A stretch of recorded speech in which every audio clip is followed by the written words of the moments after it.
እሺ ይሄ ቦታ ደወለ አይነ ከርም ይባላል። የመጥምቀ መለኮት የቅዱስ ዮሐንስ ቦታ ነው። ሴት ልጆች ከወለዱት እንደ ዮሐንስ የከበረ የለም ይላል። ስለዚህ ፍጡራን ከምንባል ሰዎች በግብሩ በስራው በፈጸመው ድርጊት ከሁሉም ይበልጥ ነው። መጥምቀ መለኮት ነው የሚባለው። ስለዚህ ይሄ ታላቅ አባት ቅዱስ ዮሐንስ አገሩ ነው። ደወለ አይነ ከርም ማለት የውሃ ነጠብጣብ ያለበት በዛፍ የተከበበ ሰፈር ነው ማለት ነው፣ አካባቢ ማለት ነው በሂብሩ። በዚህ ቦታ ላይ እንግዲህ ካህኑ ዘካርያስ የባራኪው ልጅ ዘካርያስ በዚህ ቦታ ብስራተ መላክ የሰማበት ቅዱስ ገብርኤል ወርዶ እኔ በእግዚአብሔር ፊት ምቆም ቅዱስ ገብርኤል ነኝ ትወልዳለህ ሲለው ተጠራጠረ። ለምን ካህኑ ነው መጠራጠር፣ እያጠኑ መጠራጠር ከባድ፣ እየቀደሰ የሚቀድሰውን ቅዳሴ እንደመጠራጠር። ለምን አብርሃም ከሸመገለ ካረጀ በኋላ ልጅ ወልዷል፣ ግን ያ አብነት ነበረው። እሱ ግን ማመን አልፈለገም፣ አልቻለም። ልጤ ተርሷል፣ ጉድጓዴ ተምሷል ብሎ ተጠራጠረ። ይሄንን ቃል እስክታምን ድረስ አብስር ተብሎ የተላከው ቅዱስ ገብርኤል ፈርዶ ምን አለ? ድዳ ትሆናለህ። ስለዚህ ይሄ ቦታ ብስራተ መላእክት የሰማበት ልጁ ዮሐንስን እስኪወልድ ጽፈት ሰጥተውት ስሙን እስኪያወጣ ድረስ አንደበቱ ተለጉሞ የቀረበት ታላቅ ቦታ ነው። እንግዲህ በመወለዱ ብዙዎች ደስ ይላቸዋል። ይሄን የምንነጋገረው በገናዋ ዜማ ነው አይደል? ዮሐንስ መጥምቀ መለኮት ሆኖ በመወለዱ ብዙዎች ደስ ካላቸው የጌታ መወለድስ እንግዲህ ፍጡር መወለድ አይደለም፣ በሱ መወለድ ደግሞ ምን ያህል ደስታ እንደሚገባ ማሰብ ነው። አይደለም የሰው ልጆችና ቅዱሳን መላእክት ፍጥረታት ሁሉ ሚዳቆ ራሱ ዮም ተወልደ ቤዛ ኩሉ ዓለም በላይ ዘለለችበት ታላቅ በዓል ነው የምናከብረው። ስለዚህ ይሄ ቦታ እንግዲህ በዕቃ ቤቱና በቤተ መቅደሱ መሃል ገደሉት የተባለው ታላቁ አባት ዘካርያስ በሰማዕትነት ያረፈው ታላቅ አባት ዘካርያስ ይሄ ቦታ የክረምት ቤት፣ ክረምት በጣም አየሩ ከባድ ስለሚሆን ላይ ካለው ከተራራው ይወርድና እዚህ ቆላ እንደ ቆላ ነው የሚቆጠረው። እዚህ ነበር የሚኖረው ዮሐንስ የተወለደው በዚህ ቦታ ነው። እንግዲህ ወደ ላይ የወጣንበት ደግሞ ቅድም የወጣንበት ቦታ ደግሞ ያ የበጋ ቦታ ነው፣ ነፋሻ ነው፣ ተራራ ነው እንደሚታየው። እመቤታችንና ኤልሳቤጥ የተገናኙበት ሳይል ወርድ ተራከባ እያለ የምንተርከው እመቤታችንና ኤልሳቤጥ በዛ ቦታ ነው የተገናኙት። እመቤታችን 135 ኪሎ ሜትር እንደገና ተጉዛ መታ ኤልሳቤጥን አገኘቻት። ገና ስታያት መንፈስ ቅዱስ ሞላባት። የጌታዬ እናት ወደ እኔ ትመጪ ዘንድ እንዴት ይሆናል ብላ ትትና አሳየች። የምስጋናሽን ድምጽ በሰማይ ሰዓት ጽንሱ በማይጸኔ በደስታ ዘለላ። እንግዲህ ይሄን ያለችው በመንፈስ ቅዱስ ተሞልታ። እንግዲህ ቅዱስ ገብርኤል ከእግዚአብሔር ተልኮ መሰከረ፣ ኤልሳቤጥ ደግሞ እንዲሁ በመንፈስ ቅዱስ ተሞልታ ስለ እመቤታችን መሰከረች። ስለዚህ እዚህ ላይ ተጽፎ የምንመለከተው እንግዲህ እሙሃይ ወለተ ገብርኤል ወልደ ገብርኤል የሚባሉ ታላቅና እንግዲህ ይሄን ጸሎት እዚህ ላይ አጽፈውታል። ላይ ሰላም ለኪ ተጽፏል። እዚህ ላይ ደግሞ ስለ ዘካርያስና ስለ ኤልሳቤጥ መውለድ በስፋት ተጽፏል። ስለዚህ ሁለቱ ቦታዎች የታላቁ የቅዱስ ዮሐንስ ይሄ የልደት ስፍራው ነው። ያ ደግሞ የእናትና የአባቱ የቀድሞ መኖሪያ ነው። እግዚአብሔር ያደለው ቤተ መቅደስ እንደ ማርቆስ እናት ቤት ወደ ቤተክርስቲያንነት ይዘው የካህን ቤት ነው። ሁለቱም ዛሬ በካቶሊክ እጅ የሚገኝ የተያዘ ቤተ መቅደስ ሆኖ መሀል ላይ ያለው ምንጭ በቤታችን 3 ወር እዚህ ቆይታለች። እመቤታችን በዚህ 3 ወር በመቆየቷ የአቢዳራ ቤት ታቦተ ጽዮን በመቆየቷ በበረከት እንደተሞላ የዘካርያስና ኤልሳቤጥ ቤት እንዲሁ በበረከት ተሞልቶ፣ ስለዚህ በዛ ሰዓት እመቤታችን እርጉዝ ስለነበረች ኤልሳቤጥ ደግሞ አክስቷም ስለነበረች አረጋዊ ስለነበረች በዚህ ቦታ እየወጣች ውሃ እየቀዳች እንጨት እየሰበረች ታገለግላት ነበር ለ3 ወር። መውለጃዋ ሲደርስ ግን እመቤታችን ቤተ መቅደስ ስለሆነች መቅደሱ ስለማይወለድ ወደ መጣችበት ናዝሬት ገሊላ እመቤታችን ተመልሳለች። እግዚአብሔር አምላክ ዓለምን ከፈጠረበት ጥበቡ ይልቅ ዓለምን ያዳነበት ጥበቡ ይበልጣል። በእኛ ዘመን ደግሞ በገዳም ያሉ መነኮሳት ከሚደርስባቸው ምድራዊ ፈተና በበለጠ የሰማዩ ቤታቸውን በመናፈቅ የሚያደርጉት ተጋድሎ እጅጉን ያስደንቀኛል። በገዳም ያሉ መናንያን ለሰማዩ ክብር የሰው ልጆች እንዲበቁ ሀገር ሰላሟ እንዲበዛ ክረምቱን በጎርፍ ተፈትነው የበጋውን ሐሩር ተቋቁመው ስለኛ ከጸለዩ የምድራዊ ችግራቸውን ለመቅረፍ እኛ ለምን አለንላችሁ አንላቸውም። ጾሙን የበረከት እንዲያደርግልን ጸሎት ልመናችንን ደግሞ የድንግል ማርያም ልጅ መድኃኔ ዓለም እንዲቀበልልን የሙታንሳ ማር ቅዱስ ሚካኤል አንድነት ገዳም አባቶቻችንን በዓታቸውን እንገንባ።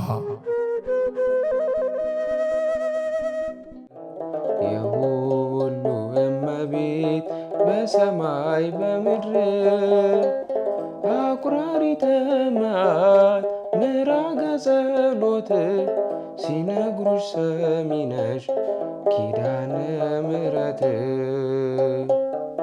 የዘመን ብዛት ያስጌጣት የጸጋ ሙላት ያልተለያት ለፈውስ ድህነት የምትጣራ ወደ ሰሚነሽ ኪዳነ ምሕረት ለመሄድ ማነው ባለተራ? ይህች ገዳም ታሪክ ከባለቤቶቹ ጋር የከተመባት ፈዋሽ ጸበል ላያልቅ የፈለቀባት እንቁ ቤታችን ናት። አንጎለላ ጽራርያም ሰሚነሽ ኪዳነ ምሕረት ገዳም ቀርበው የውስጥን ጭንቀት ላወያዩት እረፍትን፣ ቆይተው ከጸበሏ ለተጠመቁ ድህነትን፣ ደርሰው ከደጇ ለረገጡ በረከትን የምትሰጥ እናትን ዘወትር ቅዳሜና እሁድ ወደ ገዳሟ በሚደረግ ጉዞ ተሳልመው ይመለሱ። ለበለጠ መረጃ ከስር በምታዩት የገዳሟ የጉዞ አዘጋጆች ስልክ ቁጥሮች ይደውሉ።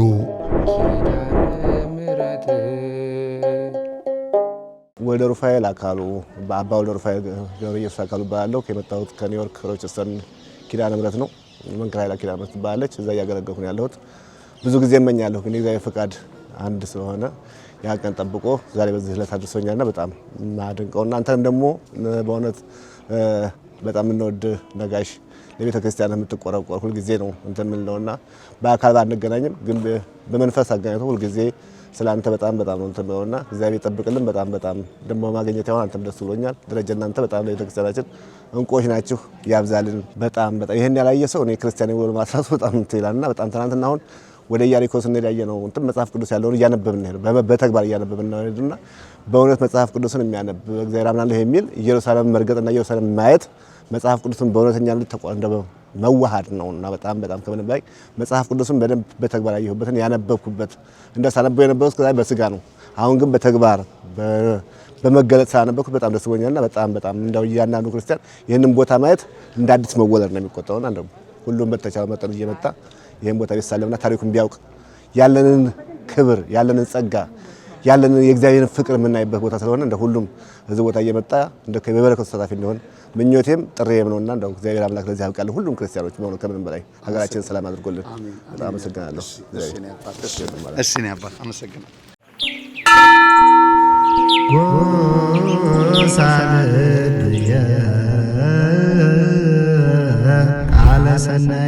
የምስራች ለተዋህዶ ልጆች ቅዱሱ ጽዋ ከተሰወረበት መልአኩ ቅዱስ ዑራኤል በተገለጠበት ኑ ወደ እመጓ እንጓዝ ጸበል ለመጠጣት። በጸበሉ ክፉ መናፍስት መውጫ አጥቶ ሲቀረቀር በገዳሙ አይተናል። ጎባጣው ቀንቶ ሽባው ሲተረተር የታሪክ ከርስ የተዋህዶ ቅርስ ሚስጥረኛ ዋሻ ማማ ምድር መንዝ ማህበረ እመጓ መንፈሳዊ የጉዞ ማህበር ፍጹም ክርስቲያናዊ መስተንግዶን አስቀድሞ አማኙን ከገዳሙ አሳልሞ ይመልሳል። በዚህ ማህበር ሲጓዙ ወዲህ የገዳሙን ልማት ይደግፋሉ። አለፍ ሲልም የጉዞውን ፈቃድ ስለተሰጠው በፍጹም አይስጉ። ለበለጠ መረጃ በ0912 10 51 55 ወይም በ0977 81 77 77 ማህበረ እመጓ ብለው ይደውሉ።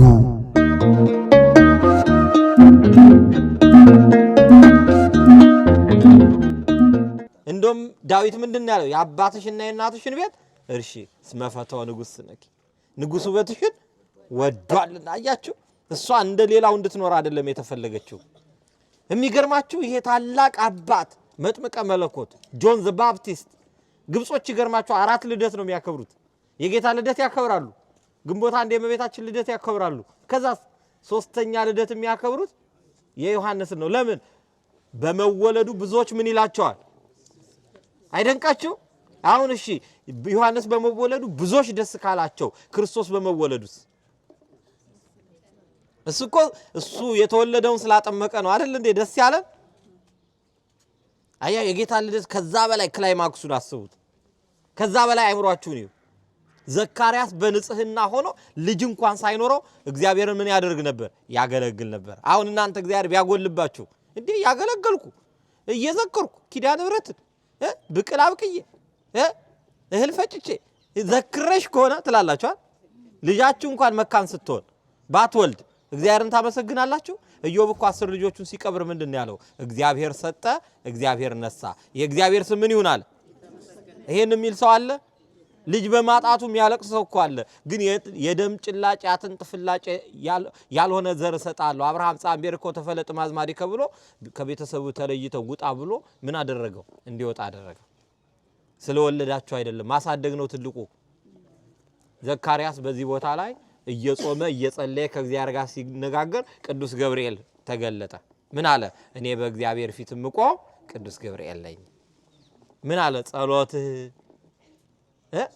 መስዋዕት ያቀረብከው መስዋዕት ከእግዚአብሔር ዘንድ ተቀባይነት አግኝቷል ደርሷል አለ። አያችሁ ጸሎትህ ተሰምቶልሃል ማለት። እኔ በመጽሐፍ ቅዱስ ሳነብ ምን እንዳገኘው ታውቃላችሁ? በእግዚአብሔር ፊት ቅዱሳን ነበሩ ይላል ሁለቱ ባልና ሚስቶች።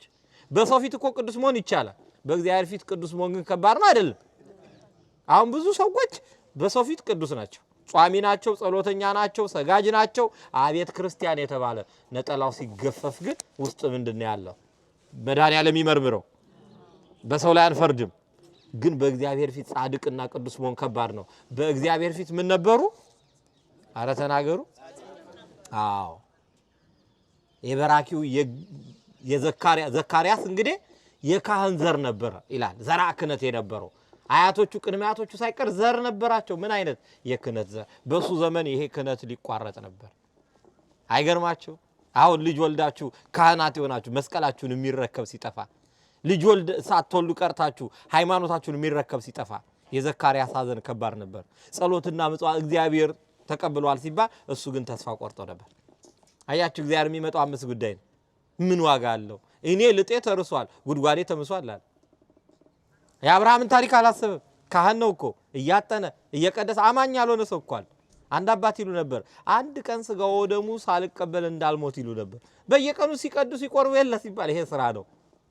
ነፍስ አለችኝ አይደል? ለነፍሴ ብዬ የምቆርብባት ቀናት የምትናፍቀኝ። እንዲህ መሆን አለበት። የቤቱን ባለቤት ማገልገል ብቻ ሳይሆን ቤቱ ማገልገል ብቻ ሳይሆን የቤቱን ባለቤት ማገልገል አለባቸው። ቤት ውስጥ የጠፋ ጌጥ አለ ታውቃላችሁ? አፍኒና ፊናንስ እየቀደሱ እግዚአብሔርን ማቆ እግዚአብሔር ልጆች ነበሩ። እግዚአብሔር ቀሰፋቸው። እየቀደሱ እያወደሱ እያስተማሩ እየሰበኩ እየዘመሩ ቤት ውስጥ የጠፋ ጌጥ አለ። ዘካርያስ ማመን አልፈለገም፣ ተጠራጠረ እግዚአብሔርን። እግዚአብሔር ደግሞ የሚጠላው ኃጢአት ካህንም ሁኑ ምንም ሁኑ መጠራጠር። እግዚአብሔርን አበላኝም ብላችሁ አጠርጥሩት። እየሰማችሁ ነው? አያድነንም ብላችሁ አጠርጥሩት። ለእግዚአብሔር የሚሳነው ነገር አለ? መጨረሻ ላይ ምን አለ? አላመንከኝምና ይሄንን ቃል እስኪፈጸም ድረስ ድዳሁን አለው። አብስር ተብሎ ነበር የተላከው። ገብርኤል ግን ወሰነ። አያችሁ መላእክት በአባታቸው ማጀት ይወስናሉ። ልጅ እኮ በአባቱ ንብረት ያዛል አይደለም እንዴ? መላእክት ማማለድ ብቻ አይደለም ሲፈርዱም አይተናል። ከቤተ መቅደስ ውጭ ሆነው ይጠብቁት የነበረ ሰዎች ዘገዩ። ደገኛ የሆነ ራእይ ተገልጦለት ሊሆን ይችላል። ሊቀ ካህኑ ወደ ቤተ መቅደስ ሲገባ በገመድ ታስሮ ነው የሚገባው። እግዚአብሔር ሊቀስፈው ስለሚችል ጎትተው ሬሳውን ለማውጣት። አያችሁ እሳት ፊት መቆም ነው የክህነት አገልግሎት። በተለይ በኦሪቱ ያሁኑ ግን ምሕረት አለው አዲስ ኪዳን ነው። ሲጠባበቁ ሲወጣ መናገር አይችልም። ለክብረ ዕጣን 7 ቀን ቆይቶ በ7 ቀን ደረሰባት፣ ጸነሰች። ልጁ ሊወለድ ሲል ስሙን ማን ይበሉት? እናቲቱ በአባቱ ስም ዘካርያስ ይባል አለች መታሰቢያ እንዲሆን። አይ ሌላ ተባለ። እስቲ አባቱ ምን ይላል ተባለ። ወረቀትና ብዕር ሰጡት። ሲጽፍ አንደበቱ ተፈታ። ዮሐንስ ደስታ ፍስሐ ማለት ነው። መጥምቀ መለኮት መለኮትን ያጠመቀ በበረሃ የሚኖር አንበጣ የምትታለብለት አንበጣ የሚበላ በቁሙ ይላሉ። አንወጣ የሚባል ደግሞ ቅርፊት አለ። ጋጃማር የበረሃ ገመሎ የሚባል ደግሞ ቅጠላ እነዚህን የሚበላ የላመ የጣመ በልቶ ማያቅ። ታዲያ የስለት ልጅ ነው። በቤተ መቅደስ ሲኖር ጌታ መወለዱን ሄሮድስ ሰማና የቤተልሔምን እልፍ ሕፃናት ሲያስፈጃቸው እናቴ በስለት ያገኘሁት አንድ ልጅ ይሙትብኝ አለች። ትንቢቱ ሊፈጸም ነው ዋናው። እናቱ ተሸክማው ወደ በረሃ ወረደች። የሄሮድስ ሰራዊት ተሰብስቦ መጣና ከቤተ መቅደስ ማን አምጣ ልጅህን ቤተ መቅደስ ደብቀህ ሆኖ አሉት። ኧረ አልደበቅኩትም እኔ አልዋሽም። እናቱ ወደ በረሃ ይዛው ሄዳለች ሲባል መቅደሱ ውስጥ ከቶት ነው። ቢገቡ ይቀሰፋሉ አይደል? በዕቃ ቤትና በቤተ መቅደስ መካከል ገደሉት፣ ወጉት፣ ደም መታው። ደሙን ይዞ ወደ ቤተ መቅደስ ሲገባ እዛው መቅደስ ውስጥ ሞተ። ጥጦስ መጥቶ በሰባ ዘመን የዘካርያስን ደም እስኪበቀል ድረስ ደሙ ይፈላ ነበር። ዛሬ በባሌ፣ ዛሬ ባረሲ፣ ዛሬ በወለጋ፣ ዛሬ በጅማ የሚገደሉ የካህናት ደም ይፈላል። እግዚአብሔር አንድ ቀን ይበቀላል። አንድ ቀን ይበቀላል። የካህን ደም ፈሱ አይቀር። አስቡ። እግዚአብሔርን የሚወድ ከክርስቶስ በታች የከበረ ብለን የምናደንቀው ዮሐንስ በሕፃንነቱ አባቱ ተገደለ። እናቱ ይዛው ደግሞ ተሰዳ በ5 ዓመቱ እዛው ረሃብ ገደላት። በበረሃ ደረቅ ጡቷን እየሳበ ሲያለቅስ ጌታ ሁሉን አዋቂ አይደል ደመና ጠቅሶ ዘካርያስን ከሞት አስነስቶ ጻድቁ ዮሴፍን አረጋዊውን ይዞ ጸሎተ ፍታት አይነት አድርገው በአሸዋውን ከመቤታችን ደግሞ ይዞ ማለት ነው። አክስቷ አይደለች እንዴ? የእናቷ እህት ስለሆነች አልቅሳ አርቧን አውጥታ ቀበሯት። ከዛ ዮሐንስን ብድግ አርጋ አቅፋ አንድያ ልጇን በዚህ ይዛ ሁለቱንም ይዤ ልሂዳለች። ቃለ ዓዋዲ ዘይሰብክ በገዳም አዋጅ ነጋሪ በገዳም የኔ መንገድ ጠራጊ ነው ጎባጣው ይቅና የሚል ቀድሞኝ የሚላክ እሱ ነው ብሎ ምን አለ? በዚህ ነው መኖሪያው። እንዴት ይበላል? ቶራ ስትታለብለት አየች። አያችሁ ራሷ መጣ ጠጣኝ ብላኝ የሚሉት ሆኑ። ልብስ አይቸግረው ቅጠል ይለብሳል። የላመ የጣማ ይበላ ባህታዊ ነው መናኝ ነው። በሄኖን በዮርዳኖስ ሸለቆ እያጠመቀ ጌታ እስኪመጣ ቆየ። ከዛ ምን አለ? እኔ ዝቅ ዝቅ ልል ጌታ ግን ምን ሊል አለ? ከፍ ከፍ ሊል ይገባል። እኔ በምድረ በዳ የሚጮህ ድምጽ ነኝ የጫማህን ጠፍር ማልፈታ እኔ ደካማ እንዴት ብሎ ጌታችን መድኃኒታችን ኢየሱስ ክርስቶስን ያጠመቀ እውነተኛው መምህር የተወለደው እዚህ ነው።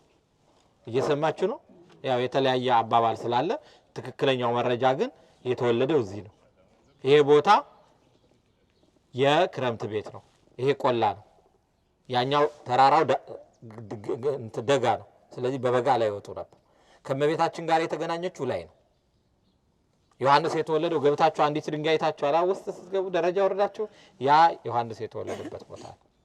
ሁለት ቤት ነበራቸው። ካህን ሀብታም ነው መሆን ያለበት። አሁን እኛ በኢኮኖሚ ከካህናት ስለምንበልጥ ኃጢአት እንሰራና 10,000 ብር አውጥተን አባቴ በጸሎት አስቡኝ ኧረ ሌላም ሰርቃ አምጣ ነው የሚለው። ለምን ልጆቹን የሚያሳድግበት ምን ስለሌለው?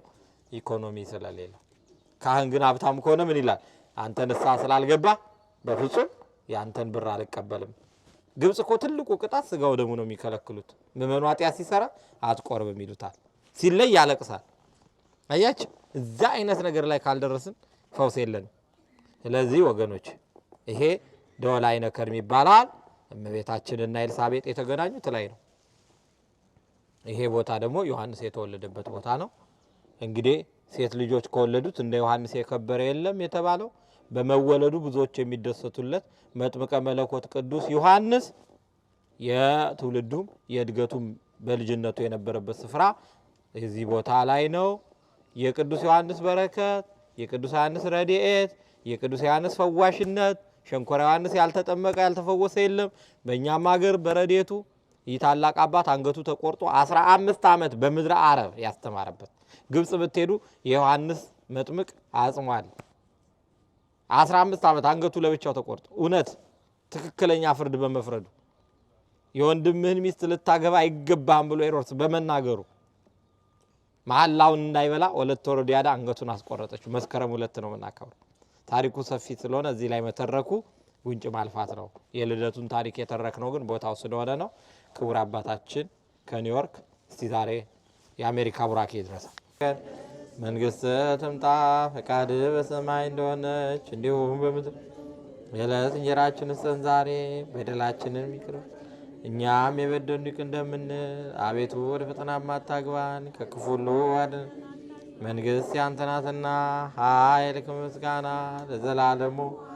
እመቤታችን ቅድስት ድንግል ማርያም ሆይ በመልአኩ በቅዱስ ገብርኤል ሰላም እንልሻለን። በሐሳብሽ ድንግል በስጋሽም ድንግል ነሽ። የአሸናፊ እግዚአብሔር ናት። ሰላምታ ላንቺ ይገባሻል። ከሴቶች ሁሉ ተለይተሽ ማኅፀንሽ ፍሬ የተባረከ ነው። ጸጋን የተመላሽ ቅድስት ሆይ ደስ ልዑል እግዚአብሔር ከአንቺ ጋር ነውና ከተወደደው ልጅሽ ከጌታችን ከመድኃኒታችን ከኢየሱስ ክርስቶስ ይቅርታና ምሕረትን ለምኝልን፣ ኃጢአታችንን ያስተሰርይልን ለዘላለሙ አሜን። እግዚአብሔር አምላክ ዓለምን ከፈጠረበት ጥበቡ ይልቅ ዓለምን ያዳነበት ጥበቡ ይበልጣል። በእኛ ዘመን ደግሞ በገዳም ያሉ መነኮሳት ከሚደርስባቸው ምድራዊ ፈተና በበለጠ የሰማዩ ቤታቸውን በመናፈቅ የሚያደርጉት ተጋድሎ እጅጉን ያስደንቀኛል። በገዳም ያሉ መናንያን ለሰማዩ ክብር የሰው ልጆች እንዲበቁ ሀገር ሰላሟ እንዲበዛ ክረምቱን በጎርፍ ተፈትነው የበጋውን ሐሩር ተቋቁመው ስለኛ ከጸለዩ የምድራዊ ችግራቸውን ለመቅረፍ እኛ ለምን አለንላችሁ አንላቸውም። ጾሙን የበረከት እንዲያደርግልን ጸሎት ልመናችንን ደግሞ የድንግል ማርያም ልጅ መድኃኔ ዓለም እንዲቀበልልን የሙታንሳ ማር ቅዱስ ሚካኤል አንድነት ገዳም አባቶቻችንን በዓታቸውን እንገንባ። የሁሉ እመቤት በሰማይ በምድር አቁራሪተ መዓት ምራገ ጸሎት ሲነግሩሽ ሰሚነሽ ኪዳነ ምሕረት የዘመን ብዛት ያስጌጣት የጸጋ ሙላት ያልተለያት ለፈውስ ድህነት የምትጣራ ወደ ሰሚነሽ ኪዳነ ምሕረት ለመሄድ ማነው ባለተራ? ይህች ገዳም ታሪክ ከባለቤቶቹ ጋር የከተመባት ፈዋሽ ጸበል ላያልቅ የፈለቀባት እንቁ ቤታችን ናት። አንጎለላ ጽራርያም ሰሚነሽ ኪዳነ ምሕረት ገዳም ቀርበው የውስጥን ጭንቀት ላወያዩት እረፍትን፣ ቆይተው ከጸበሏ ለተጠመቁ ድህነትን፣ ደርሰው ከደጇ ለረገጡ በረከትን የምትሰጥ እናትን ዘወትር ቅዳሜና እሁድ ወደ ገዳሟ በሚደረግ ጉዞ ተሳልመው ይመለሱ። ለበለጠ መረጃ ከስር በምታዩት የገዳሟ የጉዞ አዘጋጆች ስልክ ቁጥሮች ይደውሉ። ኪዳነ ምሕረት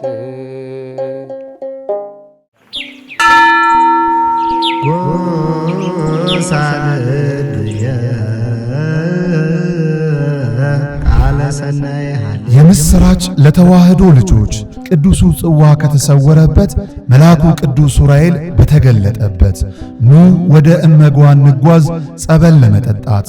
በጸበሉ ክፉ መናፍስት መውጫ አጥቶ ሲቀረቀር በገዳሙ አይተናል። ጎባጣው ቀንቶ ሽባው ሲተረተር የታሪክ ከርስ የተዋህዶ ቅርስ ምስጢረኛ ዋሻ ማማ ምድር መንዝ ማኅበረ እመጓ መንፈሳዊ የጉዞ ማኅበር ፍጹም ክርስቲያናዊ መስተንግዶን አስቀድሞ አማኙን ከገዳሙ አሳልሞ ይመልሳል። በዚህ ማኅበር ሲጓዙ ወዲህ የገዳሙን ልማት ይደግፋሉ። አለፍ ሲልም የጉዞውን ፈቃድ ስለተሰጠው በፍጹም አይስጉ። ለበለጠ መረጃ በ0912 10 51 55 ወይም በ0977 81 7777 ማኅበረ እመጓ ብለው ይደውሉ።